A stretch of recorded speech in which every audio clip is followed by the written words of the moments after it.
Hello.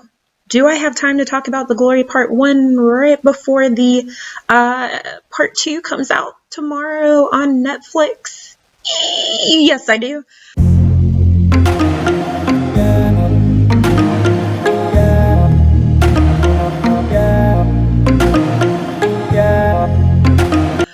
Hello everyone, it's SpringRae back for another video. Honestly, I want to do a video about another Netflix series, but that will come after this one because I gotta give y'all my feelings on part 1 of The Glory before part 2 comes out. Literally tomorrow. Like, I was supposed to make this video back when I finished The Glory, but it just never happened. Life. So I'm doing it now. And just to remind you guys, if you haven't watched The Glory, spoiler alert, I'm about to spoil everything that happened in part 1, but not everything because it's gonna be a short video. So I think, and honestly, this is not gonna be a summary. It's more of what I liked about The Glory, things that I didn't like. So, which that list is very small. So, what did I like about The Glory? I like the main character. And just to give you all a gist of it, if you have not seen it, it showcases the main character, Moon Dong-eun. If I mispronounce names, I'm sorry. But she was bullied by classmates in high school growing up as a teenager. So she has experienced extreme bullying by classmates of hers, and very cruel acts by them. So she ultimately plots revenge on them as an adult. Ooh, it's getting juicy. So, like I said, I could talk about this show all day long, but keeping it short, I feel like the actress that played Moon Dong-eun did an amazing job. Very believable that, you know, she was going through it. I feel like all of the characters did a great job. I specifically like the main antagonist, which would be Yeonjun. She is the leader of the group of classmates that were ganging up on Dong-eun. And she does a really good job of being that, you know, the villain of the show. And I feel like who else did a great job? I feel like Lee Sora. So she was the classmate that is wealthy, and she was the artist. So she was known for her artwork, and she was very believable though for her drug usage. Like, I don't know the actor's name, but she was very believable as being a druggy artist. She played her role very well, so that's what I thought. And then, like I said, the rest of all the characters were played well by the actors and actresses. I will say though, this is my one critique. I guess I should have saved this for the end, but this is my critique. I don't think that this show required or needed a romantic storyline per se, and I'm hoping that it'll end a little differently than they want you to think it's gonna end in part 2. And I'm speaking of the so-called love interest. I just feel like he was kind of thrown in to the makeup of the show. Yeojung is the love interest for Dong-eun, and I don't know. I don't really find it believable, like how the two met in the hospital, I believe it was. It just seemed too random and too like, this is like, it's just not believable in the TV show. I felt like it was a rush, like instant, like, oh my gosh, I'm in love with you, and I've like literally never talked to you before, and like this immediate infatuation of him, like he's infatuated with Dong-eun. I don't get it. So that's the one thing I think for the show that kind of threw me off a little bit. and I just felt like it wasn't really needed. One of the things he was good for, he taught Donghyun how to play Go, and this is, it's an intricate game, I guess you could say, as far as like learning the different moves that you can make. Over time, you become more skilled at it, and so over time, Donghyun and sorry y'all, my names, I'll get it together one day, Yeojung, they play for a while, like while she's going through college to become a teacher. She becomes a teacher, get to that in a little bit, but they're playing this, so he's teaching her how to play the game. So he was useful in that sense, because he led to her skill being used later of playing Go. So I just don't think he was necessary. Moving on. The main villain, like I said, Yeonjun, she ends up having a little girl with her husband. Her husband's name is Ha Do-young. And so they have a little girl together, or so he thinks. And their daughter's name is Yisol. Very cute. So, as I said before, Donghyun went to school. She becomes a teacher. Not only does she become a teacher, she becomes Yisol's teacher. And so now, and there's this really creepy scene where Donghyun, and it kind of made me think, wait a minute, is she gonna turn into the villain in part 2? Because she gets really close to Park Yeonjun's daughter in order to take revenge, right? And so at first I was like, oh my gosh, is she gonna kill the girl? Because that would be awful. But instead, she's the fact that she is her teacher to get closer to Yisol, and eventually, not at first, but eventually, Park Yeonjun, she finds out that Donghyun is her child's teacher.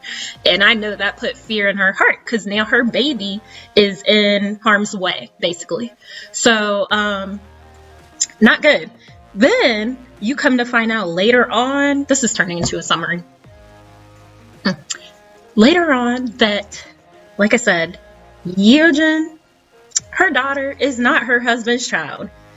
Yisol is actually Yeonjun's, I guess they were boyfriend and girlfriend back in high school, but Yisol is Jaejun's daughter. So one of the boys that was a bully, really the main one that kind of led the harsh bullying of Donghyun, it's his child, right? So now you just got this like complicated family thing going on to add to the drama, and it's gonna be juicy. By the end of part 1, Yeojun's husband, he had like just kind of put 2 and 2 together, and the way that he was able to put things together was that Jaejun was Yisol's father.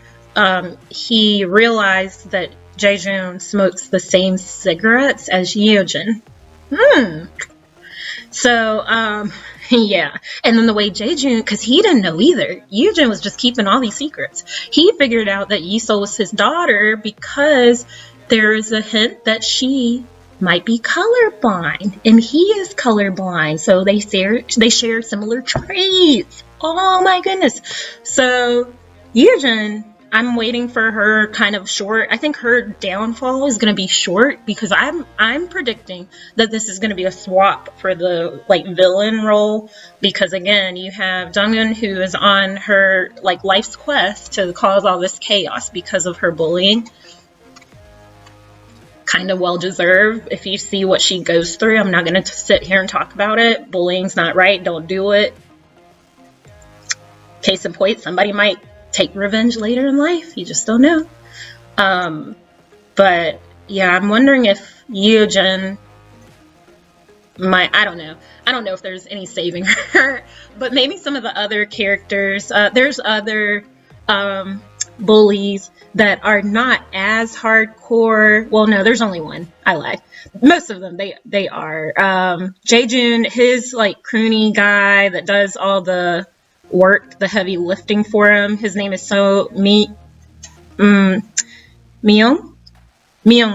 Myung.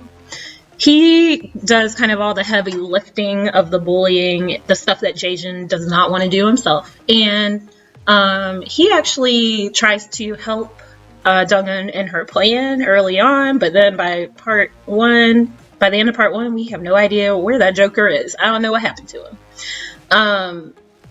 So, yeah. I don't know. What are y'all's predictions for part one? I'm not giving y'all that. I mean, I'm sorry, part two. Not giving y'all that much time. I can't remember if it's going to update all at once or not. Or if it's going to be like week by week. I hope they do everything at once so I can binge it like crazy.